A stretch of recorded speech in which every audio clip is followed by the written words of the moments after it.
Greetings, everyone. Gleekon here again with another episode of Lore of Warcraft. On our last episode, we continued the recap up to near the end of the Undead campaign, where Silvermoon has been sacked and Sylvanas is now a Banshee under Arthas' control, and her hatred is really starting to fester. So stay a while and listen to chapter 20 of Arthas Rise of the Lich King, and I think this one is going to wrap up our recap and probably start to push us into the territory of material for the Frozen Throne. Here we go. The cold wind tousled Arthas's white hair, caressed his face, and he smiled. It was good to be again in the colder part of this world. The elven land, with its eternal early summer, heavy with the scents of blossoms and growth, had made him uneasy. It reminded him too much of the gardens of Dalaran, where he had spent so much time with Jaina, of the snapdragons of the Balnir farm. Better the wind to scour him clean, and the coldness to quell those memories. They no longer served him, but weakened him, and there was no room for weakness in the heart of Arthas Menethil.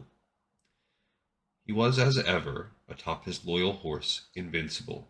He had had a bad moment in Quel'Thalas when that bastard king Anasterian had cowardly attacked an innocent steed rather than its rider, severing its legs in the same way that in life had caused Invincible's death.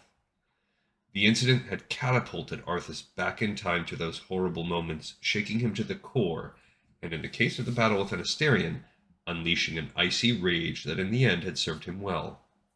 Before and behind him, his army marched through the snowy pass, untiring, unaffected by the cold. Somewhere in among their ghastly number floated a banshee. Arthas would let Sylvanas be for the moment. He was more interested in Kel'Thuzad, who glided beside him almost serenely, if such a word could ever be applied to a lich. He was the one who had directed the scourge to this remote frozen place, and Arthas had until now not questioned. But the trek was getting boring, and he was curious. The prince felt a smile curve his lips. "So," he quipped, "you're not upset about me killing you that one time?" I thought that was cheesy of a line in the game, and it's just as cheesy written here. "Don't be foolish," the undead necromancer replied. "The Lich King told me how our encounter would end." That surprised Arthas. "The Lich King knew that I would kill you," he frowned, glancing down at the blade that stretched across his lap. It was silent now, dormant.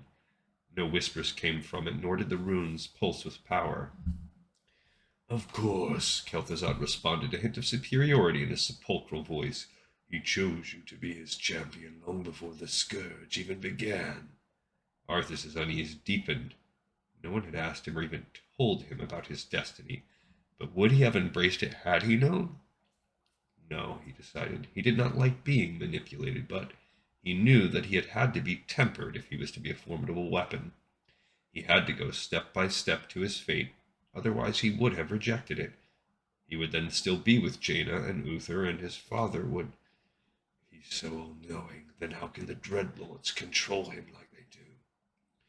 "They are agents of the one who created our master, the fiery lords of the Burning Legion." The word sent a shiver through Arthas. Burning Legion. 2 words only, but the power they promised was heady somehow. In his lap Frostmourne flickered. "It is a vast demonic army that has consumed countless worlds beyond our own." Kel'Thuzad's voice was almost hypnotic, and Arthas shut his eyes for a moment. Behind the closed lids, scenes played out in his mind as the Lich spoke.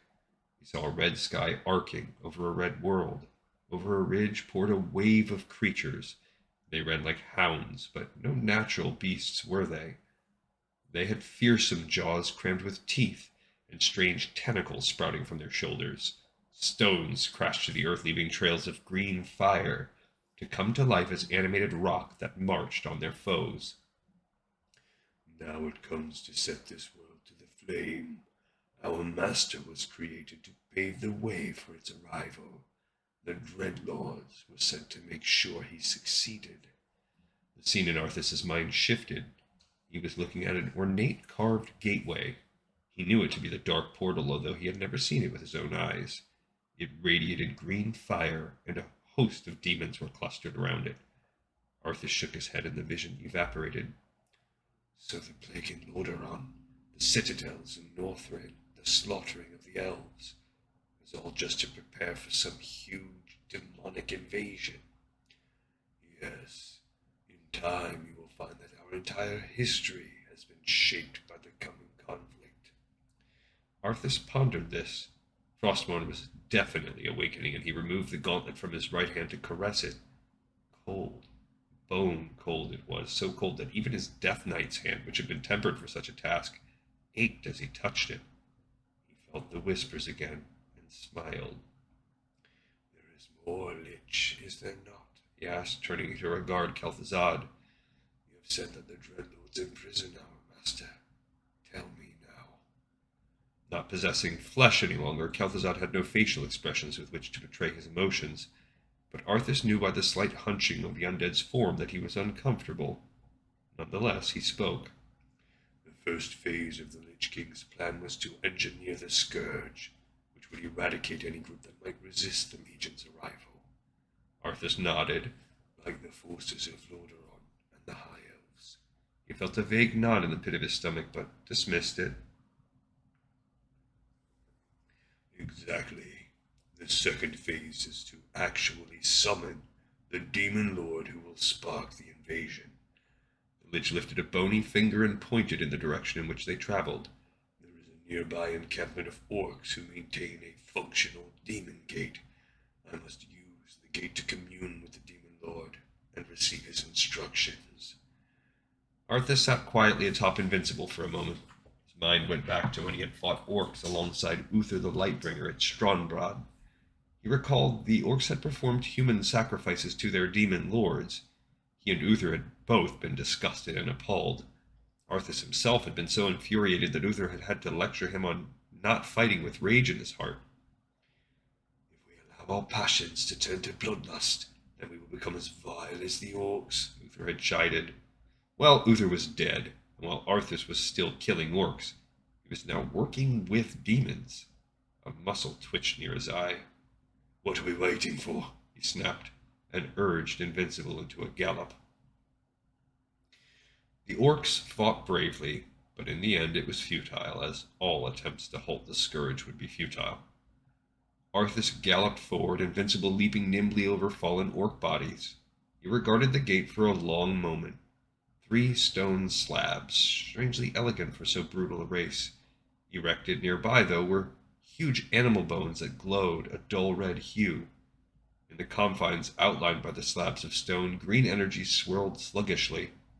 A passage to another world. Jaina would be intrigued, but too horrified to pursue her curiosity. That was what made her weak. It was what made her Jaina. The brutes have been slain, Arthas spat. The demon gate is yours, Lich. The skeletal form shivered with delight, floating forward and lifting his arms imploringly. Steps led up to the archway. Arthas noticed that the Lich did not ascend any of them. He stood at the bottom out of respect, or out of a more pragmatic desire to avoid harm. Arthas hung back, watching intently from atop Invincible. I call upon thee, Archimonde. Your humble servant seeks an audience.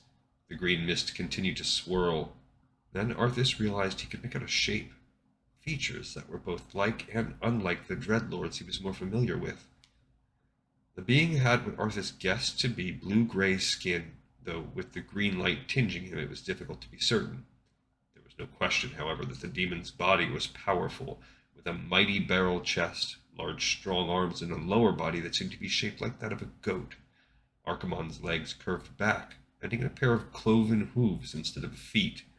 A tail twitched, perhaps belying Archimonde's calm, in-control demeanor. Arms, shoulders, and legs were encased in golden gleaming armor adorned with shapes of skulls and spikes.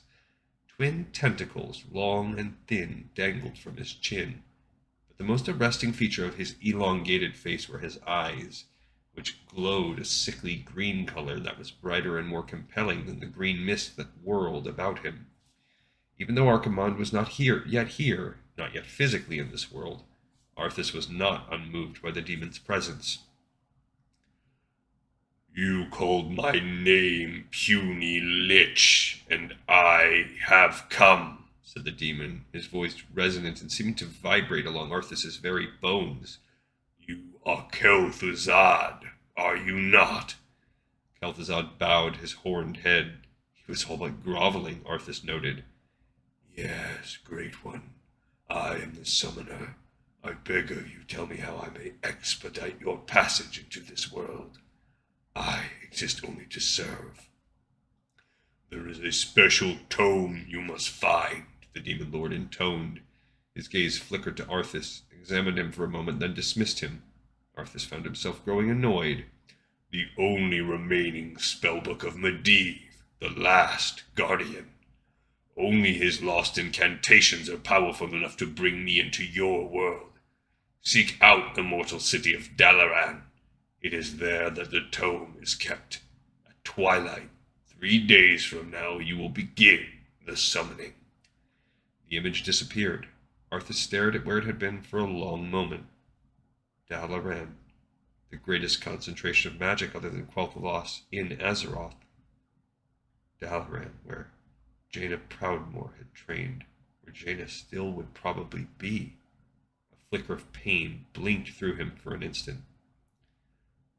"Dalaran is defended by the most powerful magi in Azeroth," he said slowly to Kel'Thuzad. "There is no way to hide our approach. They will be prepared for us." "As Quel'Thalas was," Kel'Thuzad laughed, a hollow sound. "Think how easily this army crushed them. They will do the same there. Besides, remember, I was a member of the Kirin Tor and close to Archmage Antonidas. Dalaran was my home when I was nothing more than mortal flesh. I know its secrets, its protective spells, ways to slip inside they never thought to properly guard. It is sweet to be able to visit terror upon those who would have seen me abandon my path and my destiny. Do not fear, Death Knight. We cannot fail. No one, no thing can stop the scourge." Out of the corner of his eye, Arthas caught movement. He turned and beheld the floating spirit that had once been Sylvanas Windrunner. She had obviously been listening to the entire conversation and seen his reaction to his new orders. "This talk of Dalaran moves you," she said archly. "Silence, ghost," he muttered, despite himself remembering the first time he had entered the gates of Dalaran as escort to Jaina. The innocence of that time was almost impossible for him to conceive of anymore. "Someone there you care for, perhaps. Pleasant memories." The damned banshee would not let up. He surrendered to his anger, lifted a hand, and she writhed in pain for a moment before he released her. "You will say no more of this," he warned. "Let us be about our task." Sylvanas was silent, but on her pale, ghostly face was a savage smirk of satisfaction. "I can help." Jaina's voice was calmer than she actually expected it to sound. She stood with her master Antonidas in his familiar, loved, wonderfully disorganized study, gazing at him intently. "I've learned so much." The Archmage stood gazing out the window, his hands clasped loosely behind his back, as if he were doing nothing more serious than looking down at students at practice. "No," he said quietly, "you have other duties." He turned to regard her then, and her heart sank at the expression on his face. "Duties I and Taranis, light rest his soul, both shirked. Because of his refusal to listen to that strange prophet, he ended up murdered by his son, and his kingdom lies in ruins inhabited only by the dead." Even now Jaina cringed at the statement. Arthas. It was still so hard to believe. She had loved him so much, loved him still. Her constant prayer, silent and known only to her, was that he was under some sort of influence he could not resist, because if he had done all of this of his own will. "I, too, was asked, and I too had the arrogance to assume I knew best. So, my dear, here we are. We all must live or die. We have our decisions. Antoninus smiled sadly. Her eyes stung with tears, she blinked back and refused to shed. Let me stay. I can keep safe those you have promised to take care of. Jaina Proudmore, Antoninus said, a hint of sternness creeping into his voice and mien. One more or less here will make no difference. Others look to you now.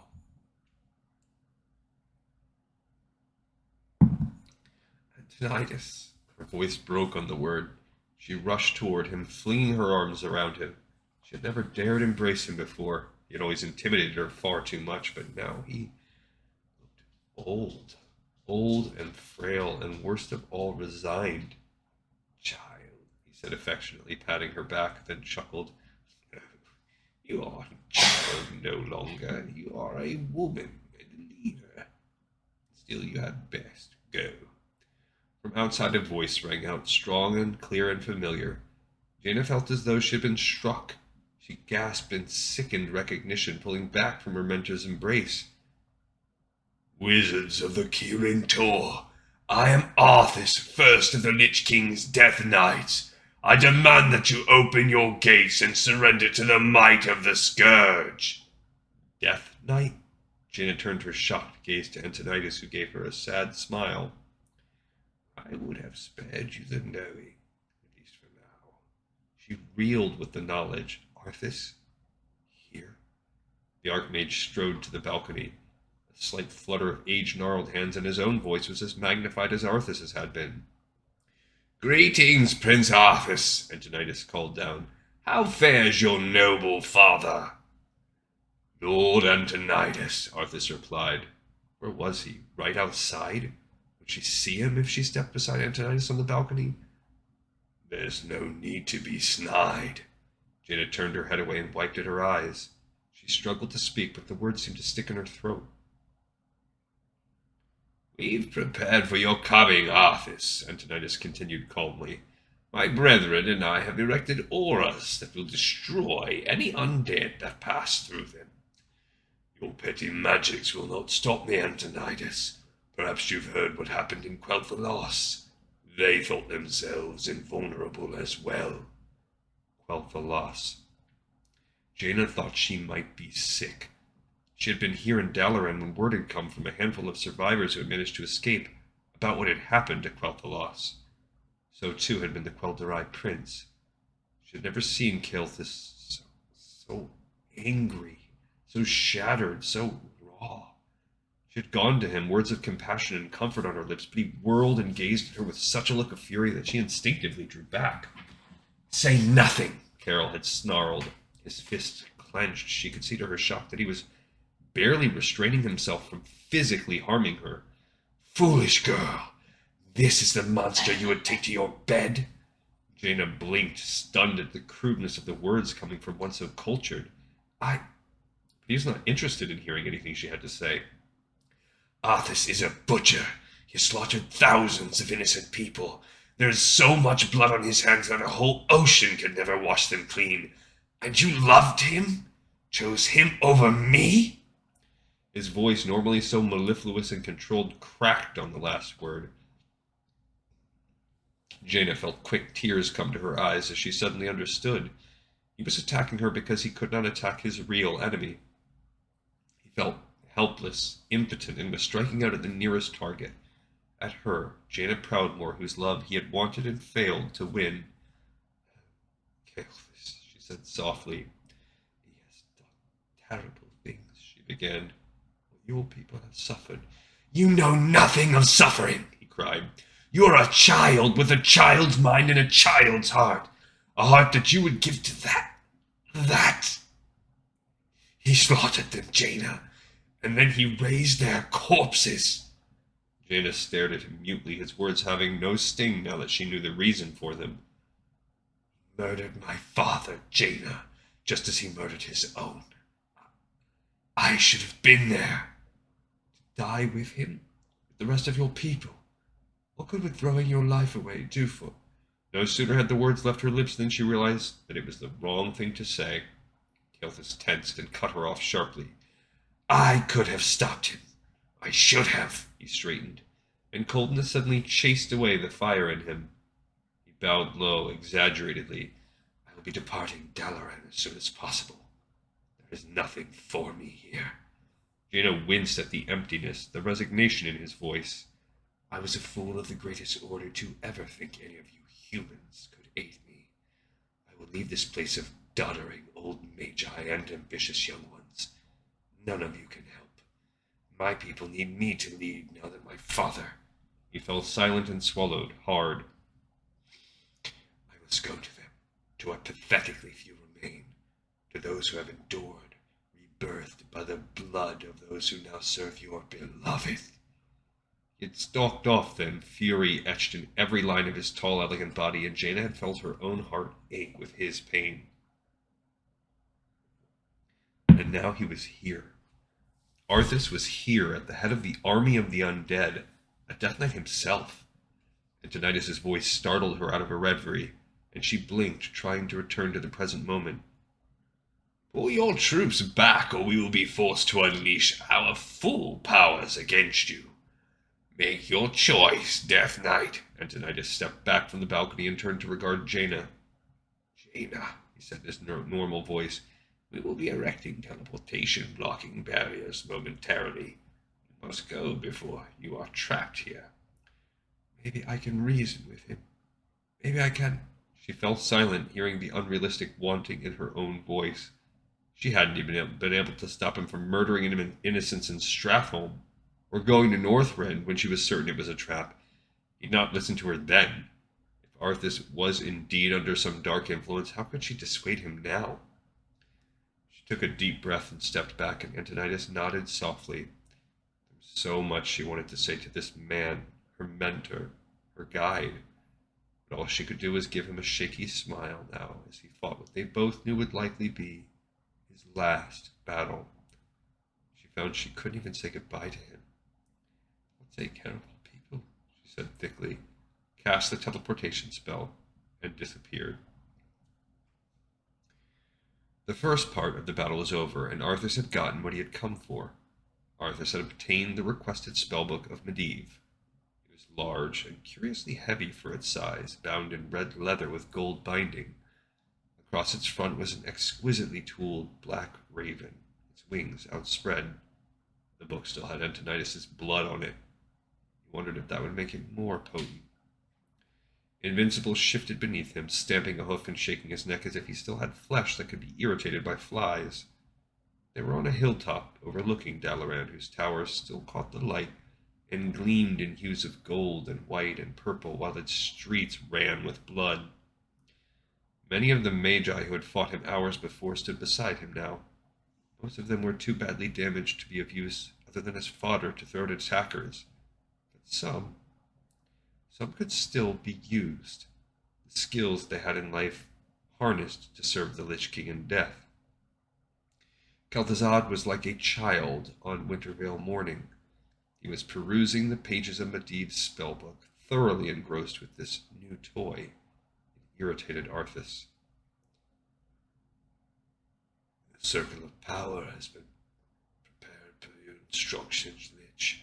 Are you ready to begin the summoning? Nearly, the undead thing replied. Skeletal fingers turned a page of the book. There is much to absorb. Medivh's knowledge of demons alone is staggering. I suspect that he was far more powerful than anyone ever realized. A blackish-green swirl had begun manifesting as Kel'Thuzad spoke, and Tichondrius appeared as he finished. Arthas' irritation deepened as the Dreadlord spoke with his usual arrogance. Not powerful enough to escape death, that is for certain. Suffice to say, the work he began, we will finish today. Let the summoning commence. And that quickly he was gone. Kel'Thuzad floated into the circle. The space was marked out by 4 small obelisks. In their center, a glowing circle with arcane markings had been etched. Kel'Thuzad bore the book with him, and once he fluttered into position, the lines of the circle flared to glowing purple life. At the same moment, there was a spitting, crackling sound, and 8 pillars of flame sprang up about him. Kel'Thuzad turned to gaze back at Arthas with glowing eyes. Those who yet live within Dalaran will be able to sense the power of this spell, Kel'Thuzad warned. I must not be interrupted, or we will fail. I'll keep your bones safe, Lich, Arthas assured him. So this is that final survival mission you do. This is the final undead campaign mission of Warcraft 3 Reign of Chaos. As Kel'Thuzad had promised, it had been comparatively easy to enter Dalaran, slay those who had erected specific spells against them, and take what they had come for. Arthas had even been able to kill Archmage Antonidas, the man he had once thought so very powerful. If Jaina had been there, he felt certain that she would have confronted him, appealed to what they had once had as she had done before. She would have had no better luck now than she had then, except he was glad he did not have to fight her. Arthas's attention suddenly snapped back to the present. The gates were opening, and Arthas's gray lips curved in a grin. Previously, the Scourge had had the element of surprise on their side. Yes, many powerful magi lived in Dalaran at all times, but there was no trained militia, nor were all the magi of the Kirin Tor in Dalaran. But they had had several hours, and they had not been idle. They had teleported in an army. Good. A solid fight was just what he needed to drive distracting thoughts of Jaina Proudmoore and the youth he had once been to the back of his mind. He lifted Frostmourne, feeling it tingle in his hand, hearing the soft voice of the Lich King caress his thoughts. Frostmourne hungers, he told his troops, pointing the sword at the armor-clad defenders of the great mage city. Let us sate its appetite. The Scourge army roared, Sylvanas' anguished wail rising above the cacophony, causing Arthas to grin even more. Even in death, even though she obeyed his command, she defied him, and he relished forcing her to attack those she would have preferred to defend. Invincible gathered himself beneath his rider and surged forward at full gallop, whinnying. Some of his ghastly troops stayed behind to defend Kel'Thuzad, but most of them accompanied their leader. Arthas recognized the livery of many of those whom the Kirin Tor had teleported in to defend the city. Friends they had once been, but that was all in the past, as irrelevant to him as yesterday's weather. It was getting easier now, to feel nothing but satisfaction, as Frostmourne, glowing and all but singing as it feasted upon souls, rose and fell, cutting through plate as easily as flesh. After the first wave of soldiers fell, raised to serve in the Scourge or abandoned where they had fallen as of no use, a second one came. This one had magi with them, clad in the purple robes of Dalaran with an embroidered symbol of the great eye upon them. But Arthas too had additional aid. The demons, it would seem, wished to protect their own. Giant stones screamed down from the sky, their tails shrieks of fell green fire. The earth shook where they struck, and from the craters caused by their impact climbed what looked like stone golems, held together and directed by the sickly green energy. Arthas glanced over his shoulder. Kel'Thuzad hovered, his arms spread, his horned head thrown back. Energy crackled and coursed from him, and a green orb began to form. Then abruptly the Lich lowered his arms and stepped out of the circle. Come forth, Lord Archimonde, Kel'Thuzad cried. Enter this world and let us bask in your power. The green orb pulsed, expanding, growing taller and glowing yet more brightly. Suddenly a pillar of fire shot skyward, and several answering lightning bolts crackled down outside the circle. And then where there had been nothing, a figure stood, tall, powerful, graceful in its own dark and dangerous way. Arthas returned his attention to the battlefield. A retreat sounded. Clearly the Magi at least had seen what was transpiring, and their troops wheeled their mounts and galloped back toward the safety, temporary though Arthas suspected it to be, of Dalaran. Even as they fled, a deep, resonant voice cut through the sound of battle. Tremble, mortals, and despair. Doom has come to this world. Arthas held up his hand, and with that simplest of gestures, the swarm of Scourge halted and retreated as well. As he galloped back to Kel'Thuzad, eyeing the giant demon lord all the while, Tichondrius teleported in, as usual, after all the danger had passed. The Dreadlord made a deep obeisance. Arthas drew rein some distance away, preferring to observe. Lord Archimonde, all the preparations have been made. Very well, Tichondrius, replied Archimonde, giving the lesser demon a dismissive nod. Since the Lich King is of no further use to me, you dreadlords will now command the Scourge. Arthas was suddenly very grateful for all those hours spent in disciplined meditation. It was only that kept his shock and fury from showing. Even so, Invincible felt the change in him and pranced nervously. He yanked on the reins, and the undead beast stilled. The Lich King was of no further use? Why? Who exactly was he, and what had happened to him? What would happen to Arthas? Soon I will order the invasion to begin. But first, I will make an example of these paltry wizards by crushing their city into the ashes of history. He strode off, his body erect and proud and commanding, his hooves landing firmly with each step, his armor gleaming in the rose and gold and lavender of the encroaching twilight. Beside him, still making obeisance, strode Tichondrius. Arthas waited until they were some distance away before he finally whirled on Kel'Thuzad and burst out, This has got to be a joke. What happens to us now? Be patient, young Death Knight. The Lich King foresaw this as well. You may yet have a part to play in his grand design. May?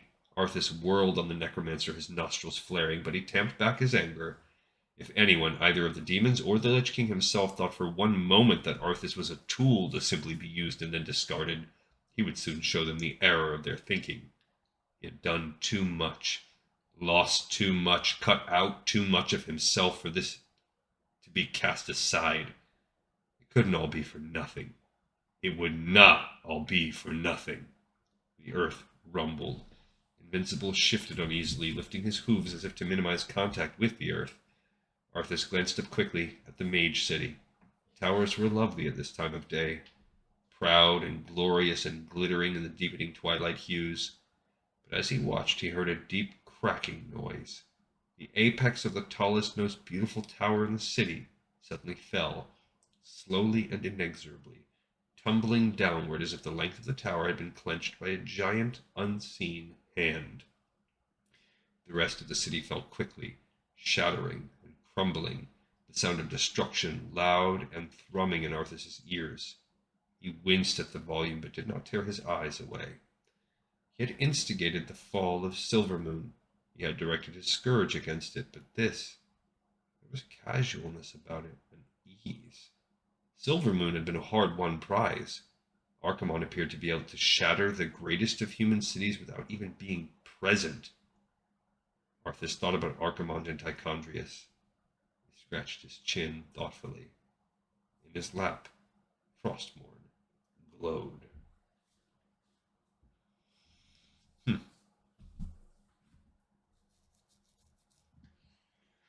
What I'm thinking about here is, if he has the power, like in that one cutscene, to just basically make a sandcastle version of a town and destroy it, like, why doesn't he do that in that final battle where you're having to stop him? So I don't know, it's interesting. All right, cool. So we are basically caught up, I believe. Now we can start probably getting into some material that's going to be sort of the in-between. It's like stuff that can be assumed to happen before the undead campaign in the Frozen Throne. But we could probably read in a different order, but I feel like it's best read right after this stuff. So we'll do one or two more chapters or one for sure in this book, and we'll move on. All right, thanks to you everyone for watching and for listening, and I will see you next time on Lore of Warcraft.